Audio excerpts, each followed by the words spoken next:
Saudara-saudari yang terkasih, kita jumpa lagi dalam Pelita Hati hari ini, Senin 3 April 2023, hari Senin dalam Pekan Suci. Bersama saya Romo Thomas Suratno SCI dari Paroki Cilandak, Jakarta Selatan, mendengar dan merenungkan sabda Tuhan, yakni firman Tuhan yang tersurat dalam Injil Yohanes, bab atau pasal 12, ayat 1 sampai dengan ayat 11.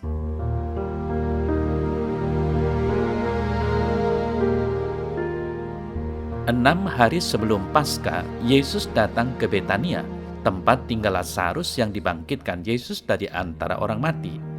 Di situ diadakan perjamuan untuk dia dan Marta melayani, sedang salah seorang yang turut makan dengan Yesus adalah Lazarus. Maka Maria mengambil setengah kati minyak narwastu murni yang mahal harganya, lalu meminyaki kaki Yesus dan menyekannya dengan rambutnya, dan bau minyak semerbak di seluruh rumah itu. Tetapi Yudas Iskariot, seorang dari murid-murid Yesus yang akan segera menyerahkan dia, berkata, "Mengapa minyak narwastu ini tidak dijual 300 dinar dan uangnya diberikan kepada orang-orang miskin?" Hal itu dikatakannya bukan karena ia memperhatikan nasib orang-orang miskin, melainkan karena ia adalah seorang pencuri. Ia sering mengambil uang yang disimpan dalam kas yang dipegangnya. Maka kata Yesus, "Biarkanlah dia melakukan hal ini mengingat hari penguburanku, karena orang-orang miskin selalu ada pada kamu, tetapi aku tidak akan selalu ada pada kamu."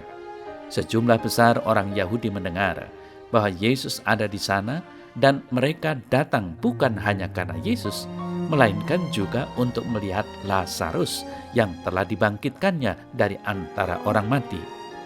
Lalu imam-imam kepala bermufakat untuk membunuh Lazarus juga, sebab karena dia banyak orang Yahudi meninggalkan mereka dan percaya kepada Yesus.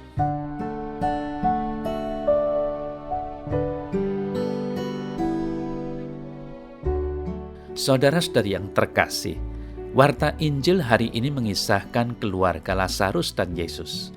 Setelah Yesus membangkitkan Lazarus, Marta dan Maria memohon kepada Yesus untuk mampir di rumah mereka di Betania. Mereka mungkin mau mengucapkan rasa terima kasih atas hidup baru bagi Lazarus. Banyak orang ikut bersyukur karena Lazarus hidup kembali. Tetapi orang-orang Farisi dan para pemimpin Yahudi tetap tidak mau menerima realitas kebangkitan Lazarus. Mengapa? Karena kredibilitas para pemimpin saat itu menurun. Maka mereka tidak hanya mau membunuh Yesus, tetapi mereka juga mau membunuh Lazarus. Betapa sempitnya pikiran manusia, sehingga tidak melihat perbuatan baik Yesus yang membangkitkan Lazarus, tetapi membenci Yesus karena egoisme dan kesombongan manusiawi mereka.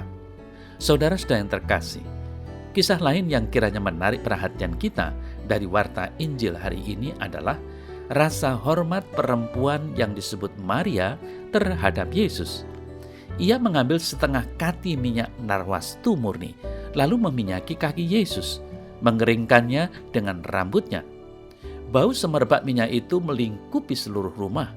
Yudas Iskariot tidak melihat sikap Maria sebagai hal yang positif, tetapi sebaliknya ia mengatakan, "Mengapa minyak narwastu itu tidak dijual dengan harga 300 dinar dan uangnya diberikan kepada orang-orang miskin?"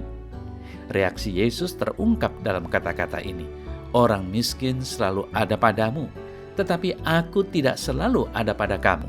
Saudara-saudari yang terkasih, perbuatan yang dilakukan oleh Maria adalah ungkapan kasih kepada Kristus yang tiada batasnya, karena ia telah membangkitkan saudaranya Lazarus.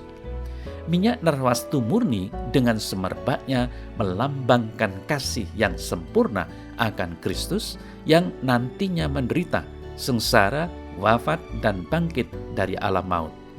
Maria juga menunjukkan dirinya sebagai murid Kristus yang setia.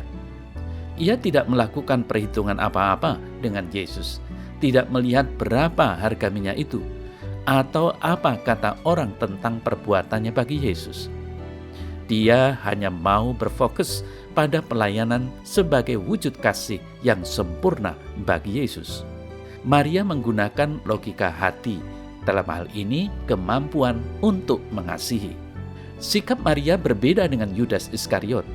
Mulutnya mengatakan belas kasih kepada orang-orang miskin, tetapi dia sendiri adalah pribadi yang tidak jujur. Perkataannya tidak sinkron dengan perbuatannya. Yudas menggunakan logika pikirannya sehingga membuat perhitungan tertentu, harganya dan kepada siapa akan disumbangkan, meskipun dia juga tidak akan memberikan kepada orang miskin.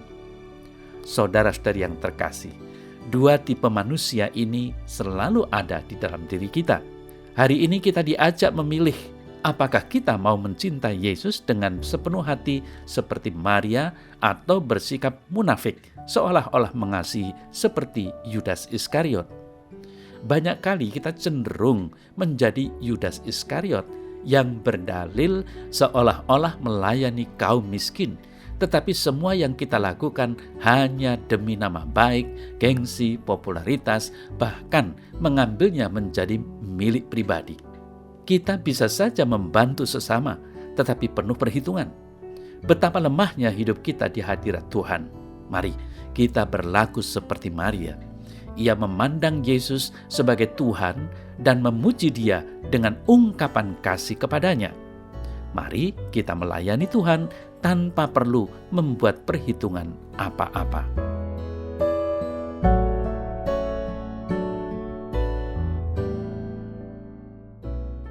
Dalam nama Bapa dan Putra dan Roh Kudus. Amin.